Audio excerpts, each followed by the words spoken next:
When you talk about religion, we are talking about a different thing from spirituality. Africans are spiritual, and that spirituality is not unique to African peoples. Other peoples are spiritual too. And Africans, whether you are talking about the Yoruba in Nigeria, or the Igbo, or the Ashanti, or the Baganda, or the Bunyoro, or the Zulu, or the Ovambo, or the Ofimbundu, or the Luo, or the Agekoyo, they are spiritual because they believe and recognize that they are temporal beings and that there is a superior being. That is spirituality. Knowing that as a mortal being, you have limitations and that there is an immanent creator. That is to be contradistinguished from religion. What the colonizers brought was religion, spirituality packaged in man-made forms. And that is why, therefore, you have things like Roman Catholic. You have organizations such as the Anglican Church, the Presbyterian Church, the Episcopalian Church, the Methodist Church. That is religion. Religion is organization of spirituality into a formal thing, which is then controlled by man, claiming to represent God. Africans are therefore spiritual. And I do not want the word spirituality to be used as if it were a synonym of religion.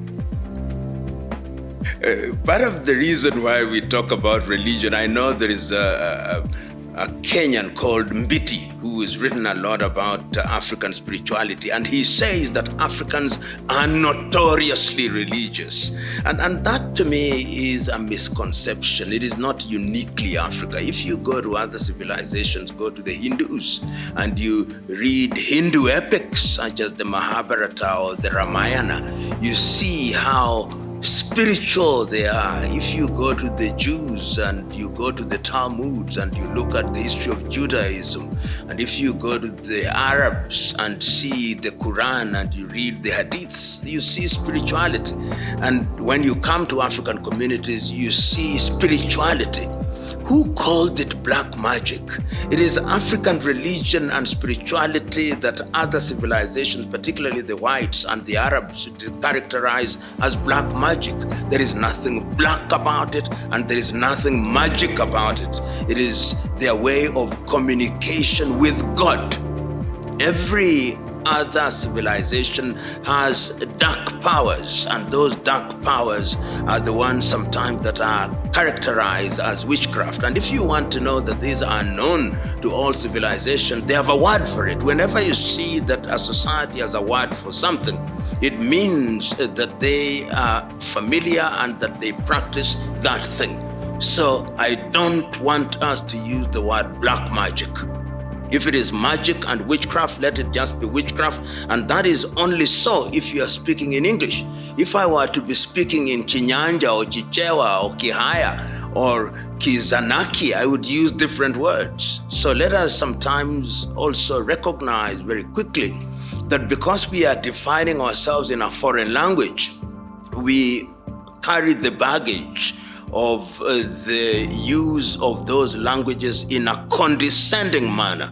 And part of the process of decolonizing African minds is to ensure that we are not yoked by words which are derogatory of the African peoples.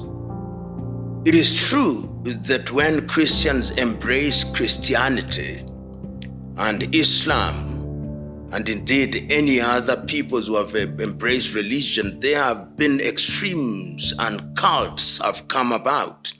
And let me give you a historical context. What has happened in Shakahola is not something that is unique or without precedent. In 1978, there was the Georgetown, Guyana massacres, where 900 people thereabout died with the Reverend Jim Jones. that was an apocalyptic movement in Georgetown, Guyana. We don't talk about it. And we also remember that in Waco in Texas, the branch Davidians of David Koresh also were subjected to the same thing. So if you look throughout history, it is not true that Shakahola is without precedent. It follows on a tradition that occurs when a people have been confused, and these are doomsday cultic situations that emerge periodically. And if you want me to go to the Bible a little, there are actually predictions of them. If you read the book of Matthew at chapter 24, verse 24, it says that in the last day there shall come many Christs, or who claim to be Christ, and they shall work wonders. And if it were possible, even the very elect would be confused. Because the human spirit and the human mind is always looking for solutions, and these cultic leaders are capable of confusing people and telling them that if you follow this path, then all your problems should be and will be solved. And history is replete with that. If you look at the Crusades in the Roman Catholic Church, you look at the Inquisitions in the churches, you look at all these religions, there have always been individuals who have succeeded in persuading fellow men that they enjoy extraordinary powers and that they are the pathway to eternal life. It is our duty, therefore, to educate the people. The people must be educated and the people must be independent, because one of the greatest maladies in human affairs is ignorance. The great German Dietrich Bonhoeffer said that one of the greatest things in human history is to have a people who are laboring under ignorance. They become impervious to reason, they are susceptible to manipulation, and history is replete with individuals who capitalize and use ignorance as a tool of manipulation. Shakahola is an example which is now unique to Kenya. Religion is a big business. That is a multi-billion-dollar industry. When that Jewish philosopher, some call him Latter-day Prophet Karl Marx, when Karl Marx said that religion is an opiate for the poor, what it meant is that religion can be used to intoxicate individuals who are ignorant, individuals who have no hope, and create an environment where they can be subjected to abuse. And when they are subjected to abuse, those who are in control of their minds will invariably ask for material things. It is a wonder that those who want to take you to heaven, those who want you to starve to death, are themselves not starving to death. Those who are telling you that material things are not necessary, they tell you, keep your treasure in heaven where there are no moths and where there is no rust. But they themselves are accumulating those material things. Religion has become a big business, multi-billion-dollar business. And that is why you see these latter-day husband and wife formations, where the greatest thing that they preach about is the tithes and offerings. And yet we know the context in which tithes and offerings were given even in the Judaistic tradition and in the early days of Christianity. And it is incumbent upon individuals to ensure that they shield themselves from such manipulators and such spiritual manipulators who promise heaven and deliver nothing. They are there. If you look at African spirituality, there is a lot of wisdom to be found. And I am a deliberate student of comparative religion. And I am convinced that the God of the Agikoyo is the same God that the Jews are worshipping. I'm convinced that the God of the Zulus is the same God that the Indians are worshipping. I'm convinced that the God of the Temne and the Mende is the same God that is being worshipped throughout. And he manifests himself in different ways and communicates with people in different ways. The only thing that happened is that the colonialists, when they came here, persuaded us that our God is no God. He persuaded us that our way of doing things is heathen. He persuaded us that their God was superior. He persuaded us that they are the ones who must create the Pope, they must create the cardinals, they must create the bishops, they must create the provosts, they must create the deacons, and we swallowed it line, hook, and sinker. We are now going through a phase of spiritual rediscovery. If you look at some of the religions and you look at the manner in which they were founded, you'll be amazed. Whether it's the Roman Catholic Church or the Anglican Church, which was founded in 1533 and 1534, to allow King Henry VIII to divorce Catherine of Aragon and to marry Anne Boleyn. So we know this history, and now that we are getting this enlightenment, one is saying that there is need to recognize that throughout the ages, God has communicated to his people through different peoples, including such as prophets recognized in the Jewish tradition, and I believe that even in the African tradition, and Africans have had that. In the Democratic Republic of Congo, we had Simon Kimbangu, who created the Kimbanguist movement. We had Donna Beatrice Kimpavita, who also created a religion, and we have had them throughout the ages. One of the weaknesses that we have had in Africa in the recent past is that we don't write, we don't record all these things. The strength of the other religions, such as Judaism, such as Christianity, such as Islam, or Hindu or Shintoism, is because they have recorded these things in writing. Therefore, there is a point of reference, while our tradition has been oral, and because of its oral nature, it's not susceptible or does not lend itself to being dealt with in the manner that it should be, that is, dealt with seriously. There is a sense in which when you look at development in its totality, and I think it is Mwalimu Julius Kambarage Nyerere who said it very well, that when we talk about development, we are not simply talking about roads and buildings and other things. Those are important. But we are talking about the development of the human person so that they have self-esteem, so that they are able to be aware of who they are, and they know what they are and who their God is and how to relate with that God. But religion, as we practice in Africa today, is indeed one of the factors that is undermining African development. I remember myself saying at a different setting that prayers without action is superstition. Today, you see in many African countries, factories are being closed and they are being converted into church buildings.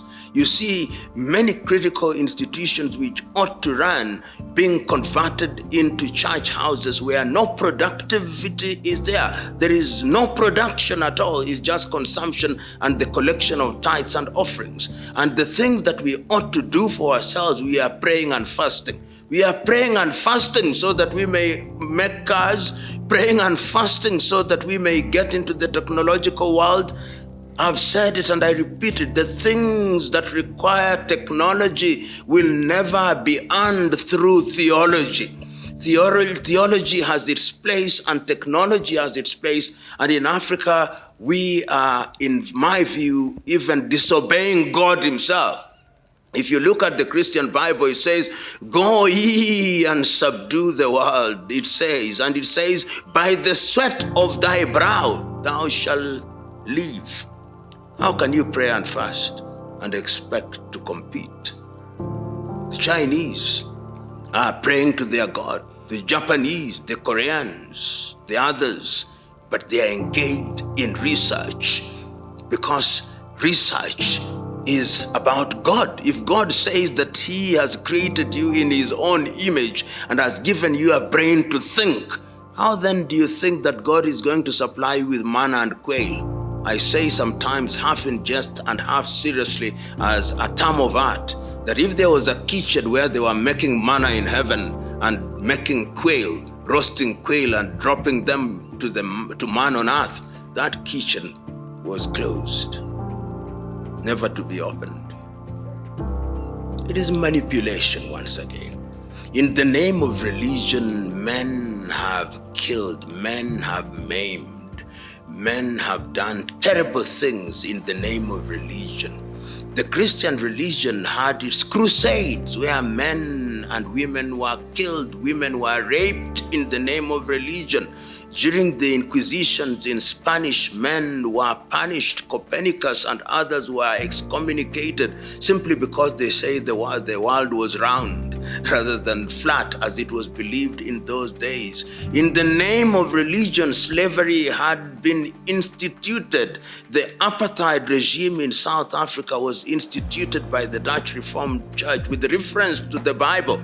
In the name of religion, Muslims have killed throughout the Maghreb. In the name of religion, we have seen body institutions and groups such as Al-Shabaab and Boko Haram, and we have seen the Taliban kill people in the name of religion. That is a misunderstanding of religion. And if you ask many of these fellows who speak in the name of religion, they don't even understand what they are reading. They are manipulated. I remember at one time during the period when there was a fatwa against Salman Rushdie, one of the people who wanted to kill him was asked, "Have you ever read any of the books of Salman Rushdie?" He said, "I've never read them and I had not even heard of him." "But why do you want to kill him?" "Because an imam has issued a fatwa." Ignorance is one of the things that leads to religious intolerance and extremism. You know, religion, even atheists are religious in their own stupid way. They believe that they create themselves. So religion will always be there. Man and man's spirit will always be in search of something transcendental. It is organized religion that we are talking about, and I believe that the relationship between man and God is a very personal relationship. If one wants to participate through organized religion, we give them the freedom. That is why the constitutions in many countries of the world say freedom of conscience. You can choose to pray in your own bedroom. We will not interfere with you. If you think that you want to pray on Friday, that you are Muslim, so be it. If you think that you are Christian and you want to pray and worship on Sunday in a church, so be it. If you think you are a Jew and you want to go to the temple, so be it. If you think you are a Seventh-day Adventist and you want to worship on Saturday, so be it. If you belong to African tradition religion and you are from Dini ya Musambwa or Legio Maria, so be it. The only thing we are saying, don't commit a criminal offense. If you commit a criminal offense in the name of religion, then the laws of the land must be deployed to deal with you firmly and swiftly. The human mind is like land. It must be tilled and watered through reading and seeking information. Man must acquire information. The only antidote, the only vaccine that you can have against manipulation is acquisition of knowledge. If you exercise the ghost of ignorance, that is the beginning of personal development and the beginning of immunization from manipulation. But if you have no information, those with information will put it in your mind and they'll make you a robot to do as they will. Immunize yourself by acquiring knowledge, sound knowledge, positive knowledge, and there is no shortage. As one great philosopher once said, there is no end to the making of books, and the search of knowledge is a lifelong enterprise. To unlock the potential of Africa, African Sky tries to educate and inform societies across Africa. Subscribe to our channel to get more updates on all relevant African news and happenings.